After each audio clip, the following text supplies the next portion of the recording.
السلام عليكم. رجعنا وياكم في فيديو جديد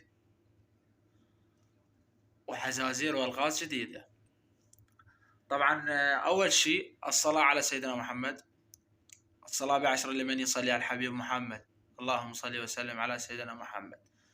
اخوتي ذنيشة الغاز والحزازير والمسألات الرياضية اللي قبل بالمقاطع الراحة، طبعا يجيني واحد بالتعليق يقول لي ذن اصلا ما موجودات ومن قلبك تطلعهن، كلهن موجودات والحزازير كلهن موجود حلهن يمي، اللي يريد حلهن خليه يجي نطيل هو، كلهن موجودات لحد الان ما حد حلهن، يعني بس كم وحدة حلوهن لحد الان ما حد حلهن.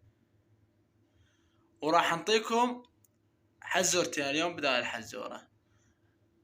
شي يمشي بلا راس، يحفر بلا فاس، يقتل بلا رصاص.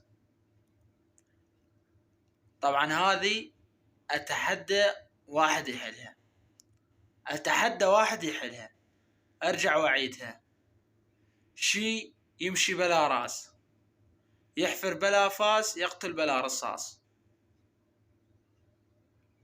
والحزورة الثانية هم وياكم. هاي الحزورة الثانية اذا ما تعرف ذاك الحل مال ذيك الحزورة اللي قلنا لكم عليها، هاي الحزورة الثانية موجودة بحياتك اليومية، موجودة يعني 24 ساعة موجودة بحياتك اليومية وتشوفها وين ما تروح.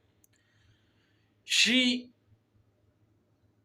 تاكله بعد ما ينولد وبعد ما يموت، شي تاكله بعد ما ينولد وبعد ما يموت، موجود بحياتك. لا حد يجي يتفلسف براسي ويقول لي هاي اصلا ما موجودة. عمي موجودات كلهن، احنا ما نطلع من جيوبنا، ماكو شي ما اعرف حله ما اقول لك اياهن، كلهن الحزازير موجودات. واريد واحد يحلهن، اريد واحد عبقري يحل هاي الحزازير. ما انطي حزورة ولغز اذا ما موجود، وما انطي مسألة اذا ما موجودة هي خدعة زين لولا. وطبعا اكثر الحزورات اللي انطيتهن موجود الحل مالهم بس سؤال اكثر، يعني ركز على السؤال تلقى الحل مالهن. تحياتي واللقاء. لا تنسون الصلاة على سيدنا محمد، اللهم صل وسلم على سيدنا محمد.